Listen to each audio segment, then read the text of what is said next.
الرحمن الرحيم الحمد لله وكفى وسلام على عباده الذين اصطفى أما بعد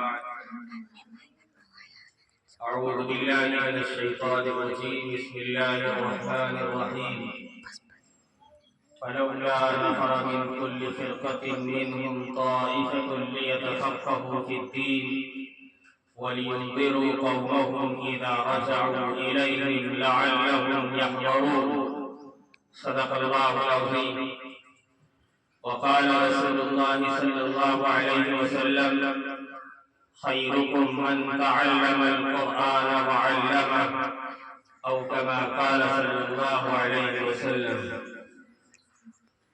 عزیز طالبات،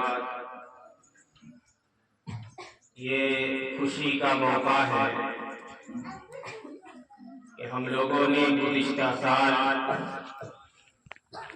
جو درجوں کے اعتبار سے محنت کی اس کا نتیجہ اور جو تقریر اور خطابت اور نعت سرد وغیرہ میں ہم لوگوں نے حصہ لیا، اس کا نتیجہ ہمارے اولاد کے سامنے انعام کی شکل میں جلد ہی آنے والا ہے۔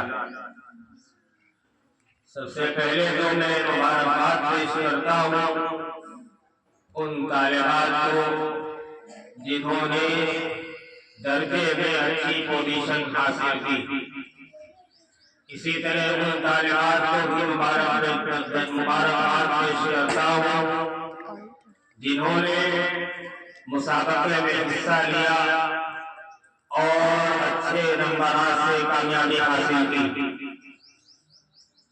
عزیز طالبات، یہ اللہ تعالیٰ کا اس چیز پر جتنا بھی شکر ادا کیا جائے کم ہے کہ جو پرفتن دور ہے، اس پرفتن دور میں اللہ تعالیٰ نے آپ طالبات کا انتخاب جامعہ کے لیے، مدرسے کے لیے، دینی تعلیم کے لیے کیا۔ اس پر آپ سب قابل مبارکباد ہیں، اور آپ کے جو ذمہ داران ہیں، آپ کے والدین، آپ کے سرپرست ہیں، وہ بھی اس پر مبارکباد کے مستحق ہیں کہ انہوں نے نزاکت کو سمجھ کر آپ لوگوں کا انتخاب مدرسے کے لیے کیا۔ یہ جو دینی علوم ہیں، ان دینی علوم کا حاصل کرنا فرض کفایہ کے درجے میں ہے۔ ہر ایک کا عالم ہونا، ہر ایک کا حافظ ہونا یہ ضروری نہیں ہے، لیکن ہر ایک کا دیندار مسلمان ہونا یہ ضروری ہے۔ اسی ضرورت میں ہے جو کچھ بھی آپ نے سیکھا ہے، آپ نے پڑھا ہے، پہلے تو اس کو اپنی زندگی میں اپنانے کی کوشش کیجیے، اور اس کے بعد پھر اس کو اپنے خاندان میں اور آگے نکل کر معاشرے میں اس پیغام کو عام کیجیے جس پیغام کو تم نے یہاں پر سیکھا ہے، پڑھتا ہے۔ اللہ تعالیٰ نے آپ کو جو دولت دی ہے، یہ دولت بہت بڑی دولت ہے۔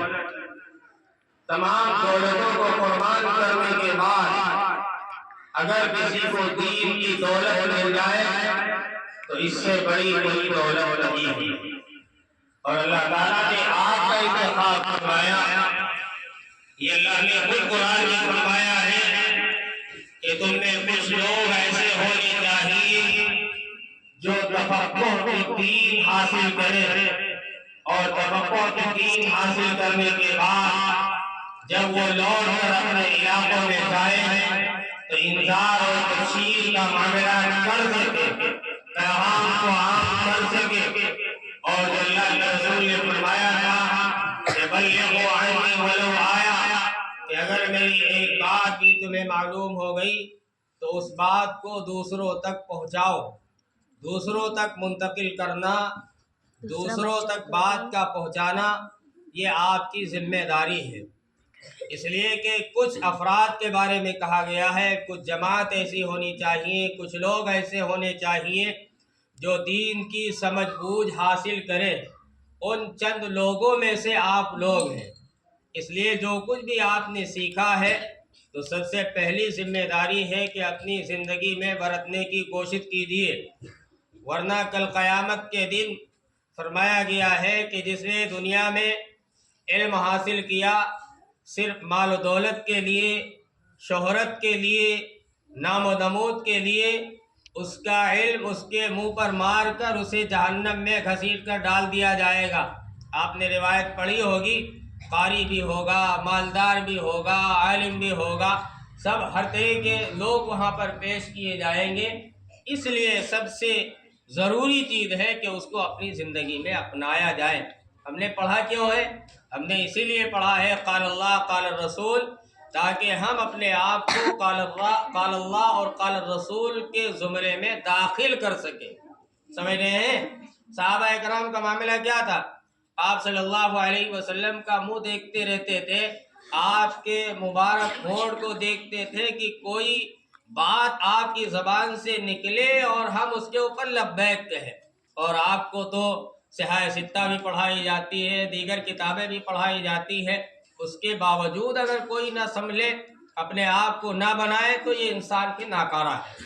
گویا کہ اس نے اپنا وقت ضائع کیا، اپنے آپ کو مدرسے میں لگایا، جامعہ میں لگایا، لیکن جو نتائج اس سے نکلنے چاہیے تھے وہ نتائج اس سے نہیں نکلے۔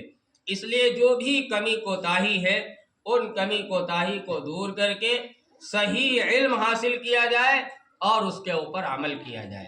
یہ جذبہ ہوگا انشاءاللہ نا سب کے اندر؟ اگر یہ جذبہ نہیں ہے تو پھر آپ کا یہاں آنا اور مال خرچ کرنا، پیسہ خرچ کرنا، وقت خرچ کرنا، یہ سب ضیاع ہو جائے گا، اس کا کوئی حاصل نہیں ہوگا۔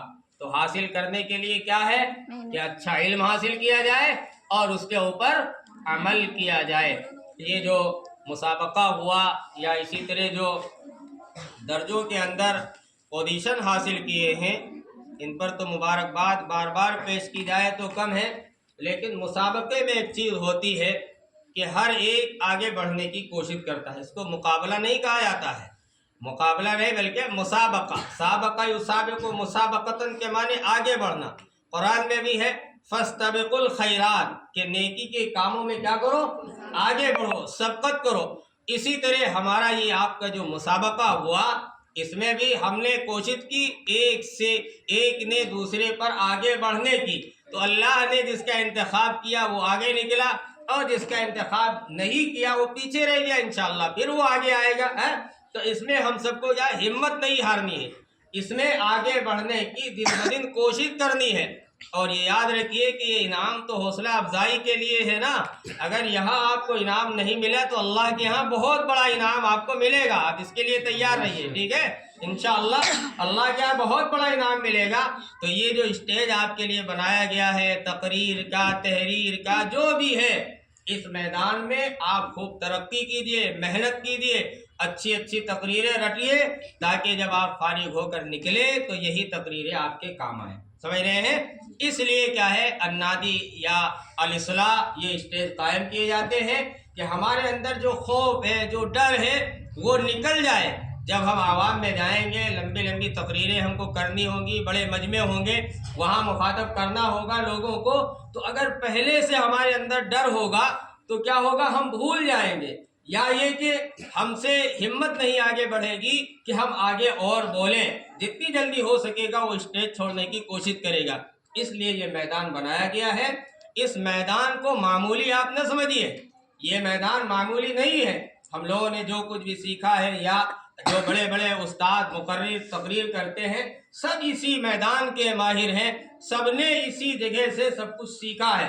اس لیے یہ اسٹیج کی اہمیت کو سمجھتے ہوئے تقریروں میں حصہ لیجیے، نعت میں حصہ لیجیے، قرأت میں حصہ لیجیے۔ قرأت میں تو ضرور حصہ لیجیے، اور اسی طرح سیرت کوئز ہے، فقہ کوئز ہے، ان تمام چیزوں میں جب ہم حصہ لیں گے، پڑھیں گے تو معلومات میں اضافہ ہوگا۔ یہ مختصر سی باتیں ہیں جو میں نے آپ حضرات کے سامنے رکھی ہیں، اور امید ہے اللہ کی ذات سے کہ آپ اس کے اوپر عمل کریں گے۔ الحمدللہ رب العالمین۔